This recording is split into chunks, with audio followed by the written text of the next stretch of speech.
Miyazaki-san and team like to make things difficult for the player, but here at IGN we want to help you get the most out of your game on console or PC, and with Shadow of Erdtree DLC we checked out all the settings, including those post-launch ray trace shadows, across all formats to maximise your chances on survival, and certainly the best visual quality and performance.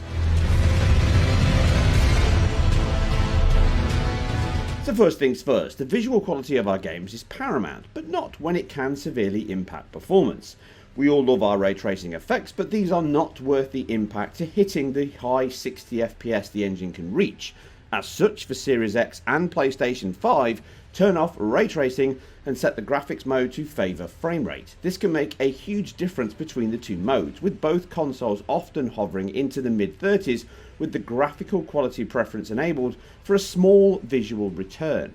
This means we not only get lower performance, but we also suffer with much lower input latency and a higher variance. With ray tracing off and frame rate mode enabled, we are now far more often into the 16 millisecond frame times, and we see a decent 16 to 20 milliseconds input latency median increase, along with reduced stutter at sector points throughout the game. To ensure we maximise the frame times and improve controller response, we need to make some changes within the console's operating system settings. Ensure, if you have a screen that supports it, that variable refresh rate is enabled, which can aid the game's frame time spikes, which happen on all platforms, even in the frame rate mode. On Xbox Series X and Series S, you can also set the output to 120 FPS and enable LFC, low frame rate compensation, which can help reduce visual ghosting a little, as it forces the screen to refresh every 8 milliseconds irrespective of the game's performance rates. This is not possible on PlayStation 5 consoles, but the effect is largely a placebo anyway, as the game's engine is limited to 16 millisecond frame times even on PC. This option is universal across consoles and PC, so if you have a variable refresh rate, G-Sync or FreeSync screen, ensure you turn it on in the settings.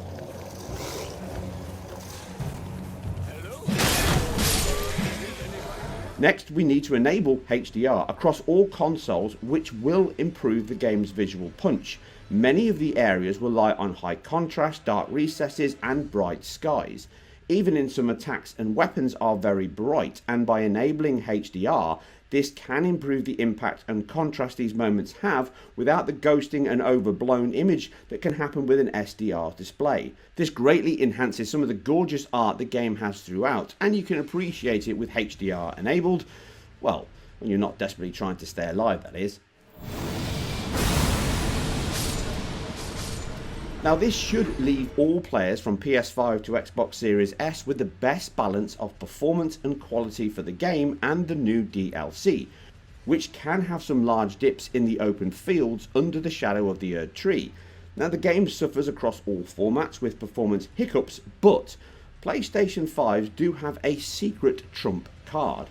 Download the PS4 version of the game and play it on your PlayStation 5 in backwards compatibility mode, which unlocks the PS4 Pro version, which is the only platform or method to play the game with a largely locked and smooth 60 FPS throughout.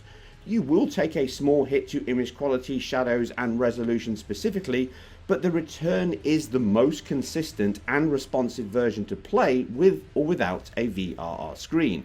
Visually, it's a small reduction and it does use checkerboarding, which can give you some artifacts in the visual display, but overall it is worth it for the most consistent performing version. Which brings us to our final piece, PC, which, as we covered at launch in our performance review, is still not improved from the same issues we discussed then. Limited by the memory stutters caused frequently as you play, an over-reliance on a single core or two at best, which can often cause it to become CPU bound on weaker CPUs, but the biggest issue is the API and PC architecture is not being used well here, and no settings from an RTX 4090 down will get you a locked 60 FPS. Instead, if you have a mid-range or up GPU, my advice is to set everything to maximum and then scale resolution so your GPU utilization is around 95%. You will get some stutter, dips and slowdown, but at least you will maximize the GPU more often when you can and benefit from the best image quality, as even dropping to the lowest settings will not resolve the dips throughout play. It still looks great on PC, and HDR, VRR, G-Sync and other options just mentioned all work perfectly well and improve the game's visual punch just like on console. However, nothing can be done to resolve the inherent issues with the game across the PC space, unless of course FromSoftware themselves finally get round to patching the issues and improving performance on PC.